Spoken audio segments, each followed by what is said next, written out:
Hello, good evening, and welcome back. As supermarket staff say that we're lucky if people wear masks, Morrisons decides to take charge by banning shoppers who refuse to wear face masks. And this isn't just on entry, but of course it is throughout the store as well. This is not something that supermarkets have to do.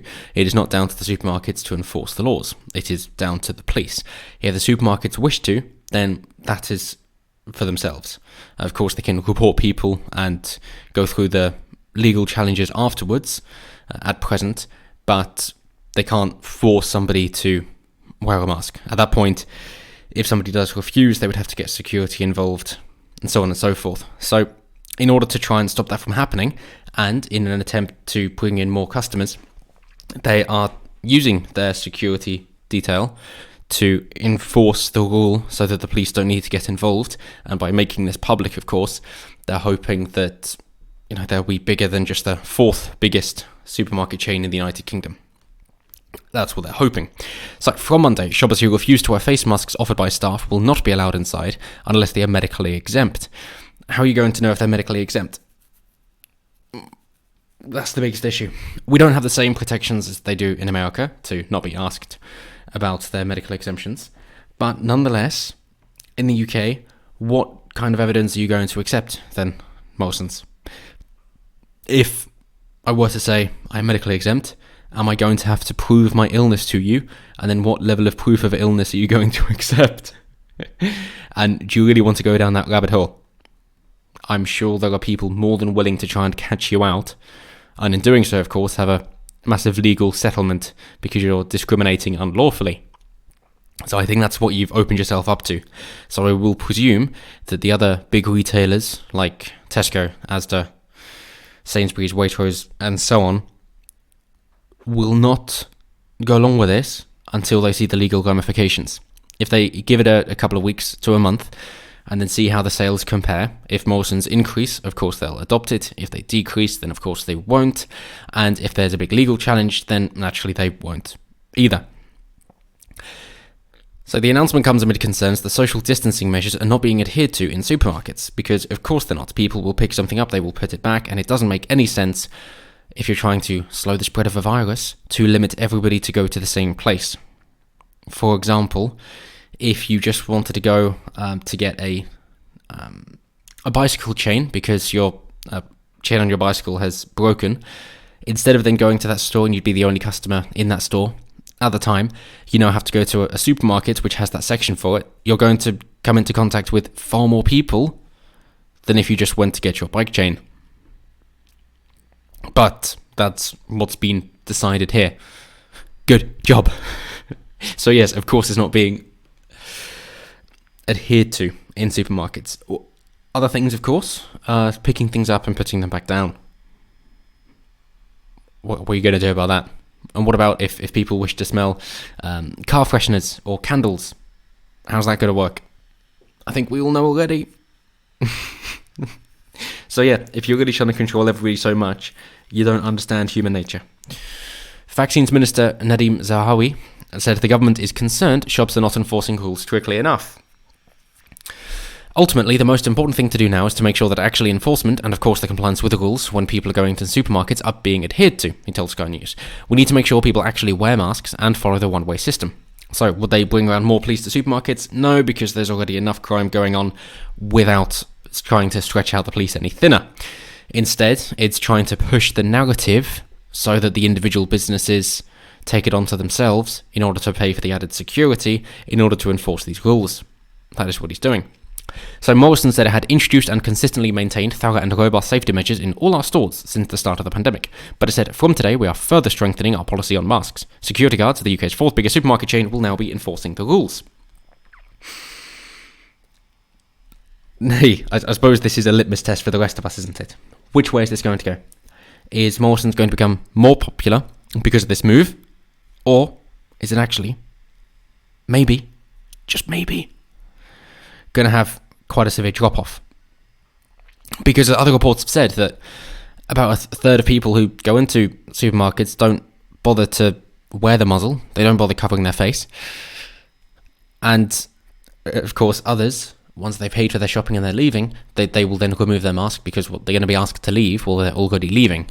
So that surely that's fine. But the idea is to enforce that even more.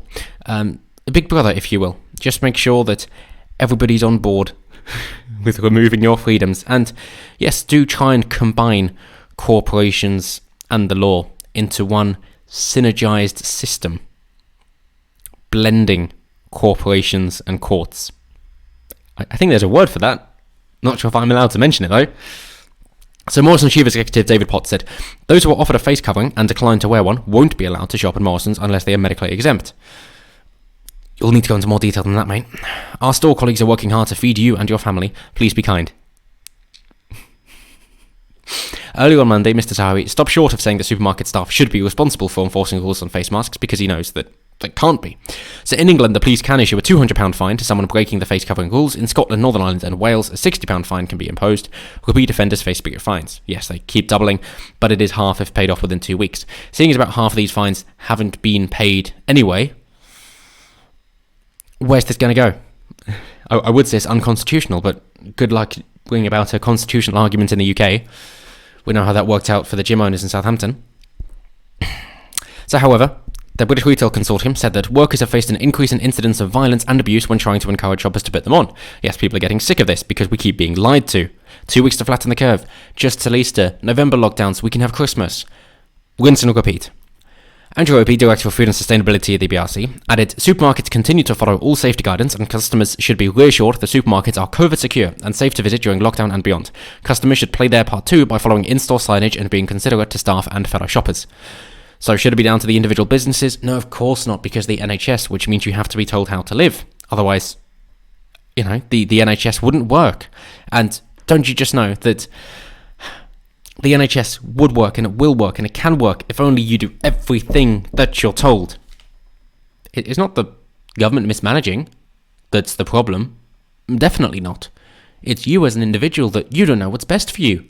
Whereas these bureaucrats who have never met you and just see you as a number on a page if you're lucky, they definitely know what's better for you. So put your trust in them. But that's what we're seeing from the rest of them. As to announce last week, it would extend its marshal hours to 8 a.m. to 8 p.m. and increase how often baskets and trolleys are cleaned. You've got the different one-in, one-out systems. You've got the red lights and the green lights at places like Tesco as well, in order to try and create more order in case it gets too busy. So, Shop Workers Union Ulster, and I'll finish with this, has also called for firms to apply more stringent measures again. The union's General Secretary, Paddy Lellis, said that it had received reports that too many customers are not following necessary safety measures like social distancing, wearing a face covering, and only shopping for essential items. It is going to take some time to roll out the vaccine, and we cannot afford to be complacent in the meantime, particularly with a new strain sweeping the nation, Mr. Lellis said.